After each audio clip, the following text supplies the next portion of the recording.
Hello everyone, welcome to Marlin Chess Kit.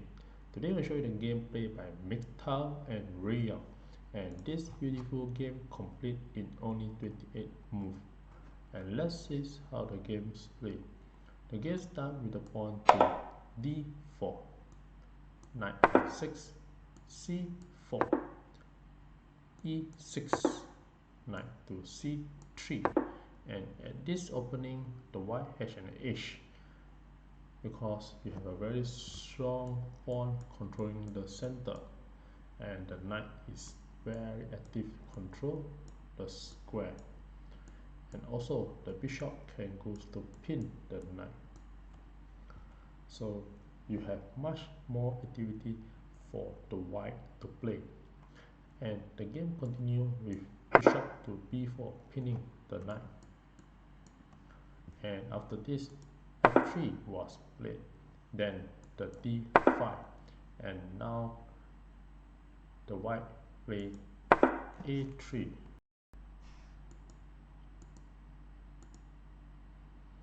and the bishop back to e7. So this is the first move, and now the position is equal.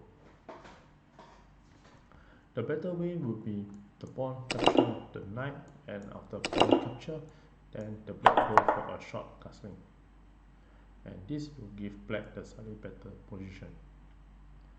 So in the actual game, the black chose to retreat the bishop to e7. Then the game continue with pawn to e4, and here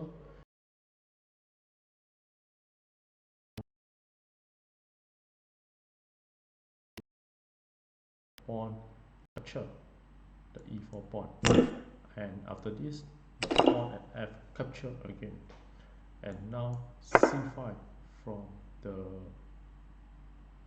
black. Then the white play d5, push the pawn forward, and now the pawn capture and the pawn e capture back again. So after this position, the black go for a short castling to get away from the center of the board for the king, and after this the knight just develop to knight f3. Then the rook goes to e8, preparing to go for the open check. You can just move the bishop away and can check the king. So after this, the white play bishop to e2 and also prepare to go for a short castling. And after this, the black keep on develop knight b to d7. Then the bishop develop to f4, and here the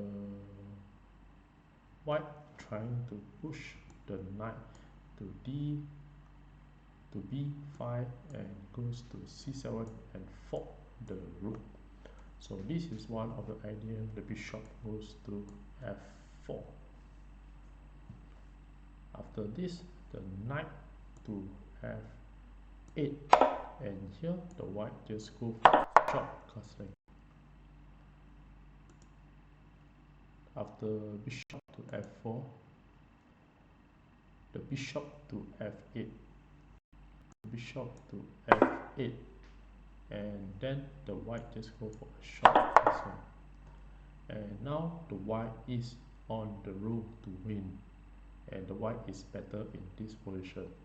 So after this, a6 was played to prevent the knight to b5. Then the pawn to d4 to block the bishop, and now this bishop and this bishop, both of the bishop become a bad bishop with a very limited place to move. So after this, the knight to b6, and then the bishop to d3, continue have the long diagonal attack of the pawn at h7, and here the bishop to g4, pinning the knight, and after this move the queen just move to d2 to unpin itself, and after this the knight b to d7. Then the rook A to E1 continue to go to the middle of the board and can have the action of the rook. So after this move, the queen to B6 with the idea to capture the pawn at D6, and also the queen able to attack the pawn at B2. Then the knight to E5, and this knight is attacking the bishop as well as the knight at D7. After this move, the bishop just back with E6, and after this, the knight continue to move forward and nearer to the king, and put the knight in the center of the square by playing knight to E4. Another suggestion that the white can play is to move the knight to A4, and this knight will attack the queen, and if the queen capture the pawn, then the knight will just capture the knight, and the bishop is attacking the queen. So after this move, if you move the queen to B4 and check the king, then the bishop can attack the of the queen.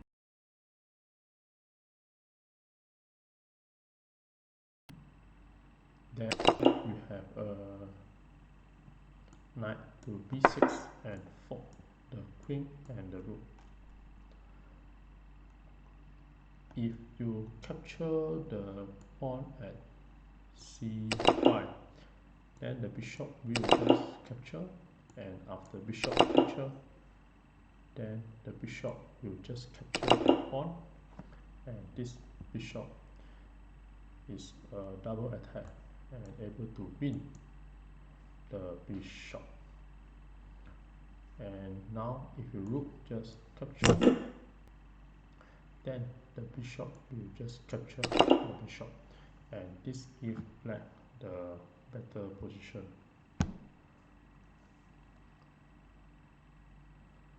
So knight E4 was played in the game, and with this the knight just captured the knight, and after the knight just capture the knight at E4. After this, the bishop capture the knight. Another suggestion would be playing knight takes the D7, and this will attack the queen, then can attack the rook, and this will give white a stronger situation. So if the knight takes the queen, then the knight will capture the queen, and if the knight capture the rook at F1, then the knight will just capture the black rook at A8.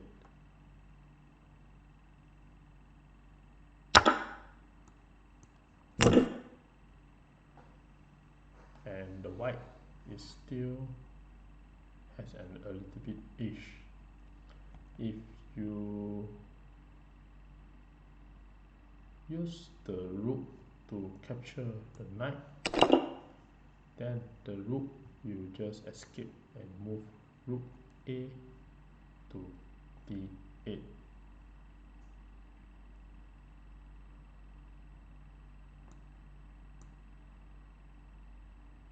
And after this move, if you push the pawn forwards to D7,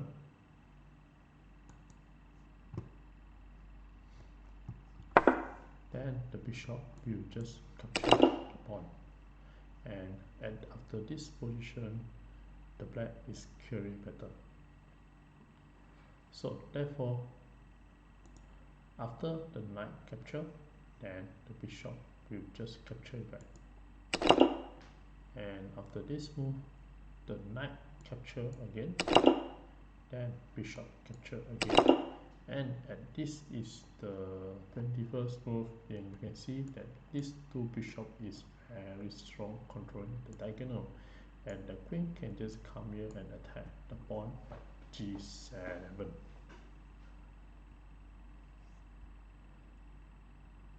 So after this move, the rook a to d8 trying to attack the pawn, and now you can see you have a 3 pieces attack the pawn, while the white only have 2 pieces protecting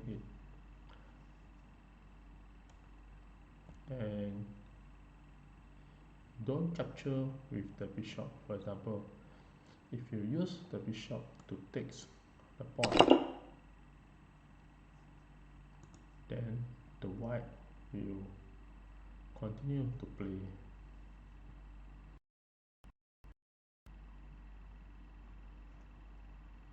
bishop takes the h7, and this is a sacrifice. So if you use the king to capture, then the queen you can go to c2 and check the king. At the same time you attack the bishop. So if the king move back to g8, then the queen will just capture the bishop and attack the pawn as well. And at this position you can see that it's very hard for the black to prevent the pawn being captured, and at this position the white is clearly winning. So if you move your rook to e7 to protect, then the pawn will just capture. And if you move anything without protect the pawn, such as move the queen to c6, then the white will going to mate and win the game by queen takes the pawn at f7 and check. And after this check, the king only have these 2 square, and we choose the king to h8.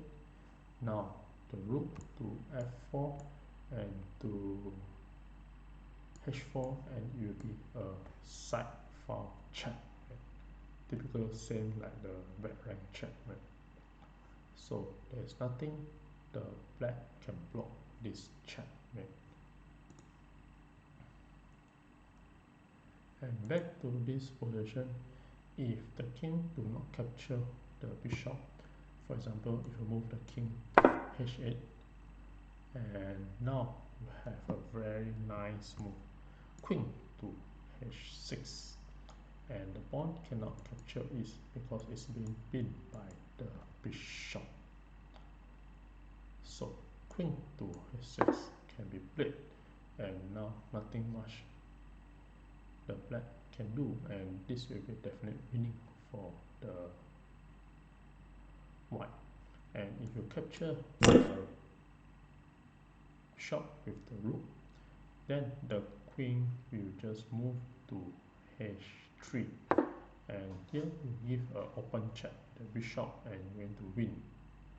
So for example, if you move anything such as a queen to c6, then you can just play a bishop to f5, open check, and the king inside, then you have a queen to h7 checkmate.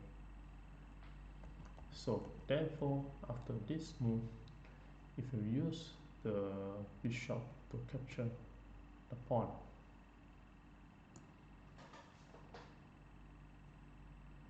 for example, bishop takes the d6, then now the bishop can go to d3 and have an open check. So the rook cannot block. If you block, the queen will just capture, and the king move to g8, then you have a queen to h7 check.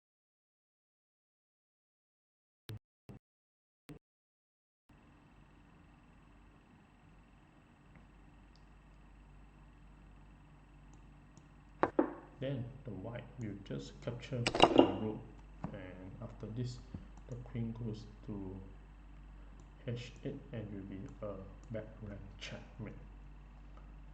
So with this, the bishop just capture the rook, then the bishop capture the bishop and now you have another attack with the rook. After check, then the queen again go for the back rank checkmate. So the white is clearly winning in this position. So back to this position, the best move will be a rook a to d8, and this will keep the position quite equal for both sides. Then the game continue with queen to g5, and here you have the direct attack on this square g7, and here the bishop take the pawn at c4 and attack the rook. At the same time, the rook also can attack the bishop. The best way to play would be a h6 to chase away the queen, and if the queen goes to g3, then now you can just capture the pawn, as now you can't capture and check the king. So in the actual game, bishop takes the pawn at c4, and after this the bishop play bishop to f6. But in this position, there's another beautiful move which you can play is the bishop takes the h7 and check the king. For example, after capture the h7 is a force. If you want to stay better, then the king can capture it. And in this position, you can see what is clearly better, because the queen can go to h4 and check the king, at the same time attack the bishop. Then you can attack the pawn at the f7. So after queen to h4 check, and if the king goes to g8, the queen will capture the bishop at c4. And after this, there's nothing you can block this pawn. If you block with rook d7, then the rook will go for a sacrifice and capture the rook. And now after rook capture, then you bring the rook to f1 again to attack. And this rook cannot be moved because it's being pinned. And if you capture the rook, capture the bishop, then the queen will just capture the rook, and now the king moves to h8.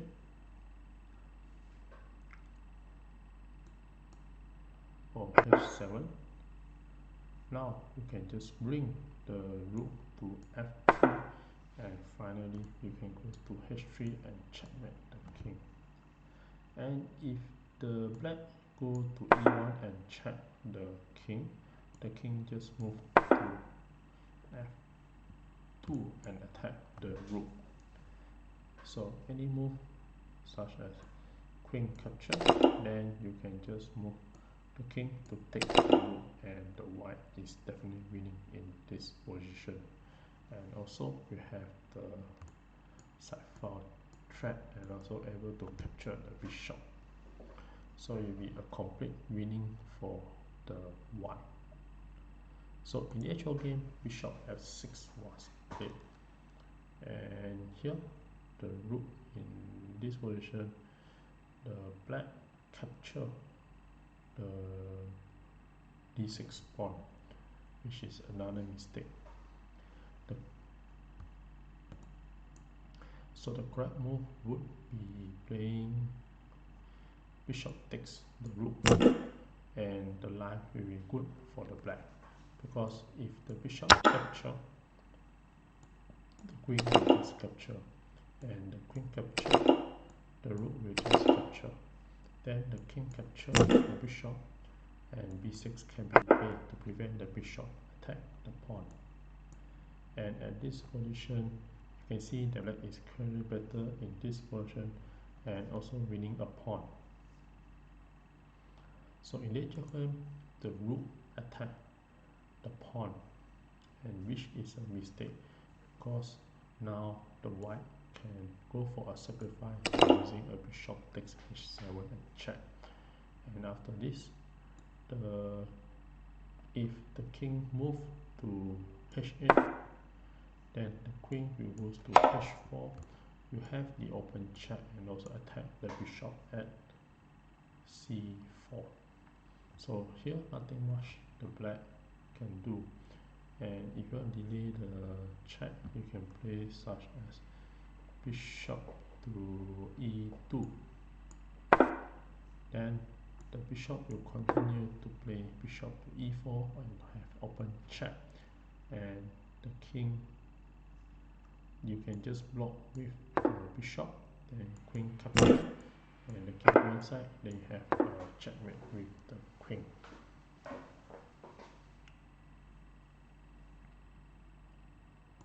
So at this position, the black just capture the bishop, and then after this move,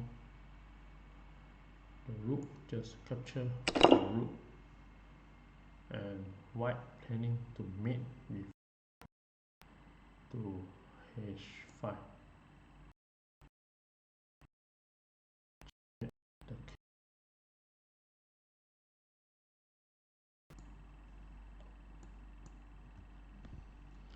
So after this move, the black play bishop takes the rook, and with this the white is winning and mate in 3. I give a couple of seconds to figure out how the white continue to play and mate in 3.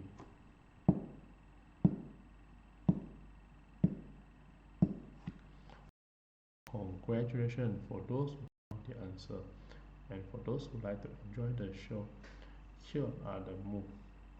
And in the actual game, after this move, the queen to h5 and check the king, and this will force the king to move to g8 as there's nothing to block the check.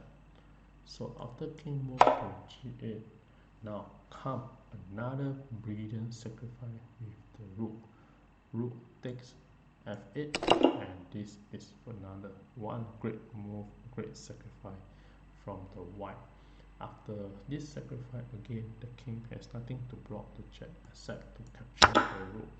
And after capture the rook, now we have a queen to h8, and this is a back rank checkmate. And this is a very nice combination of sacrifice and ending with the back rank checkmate.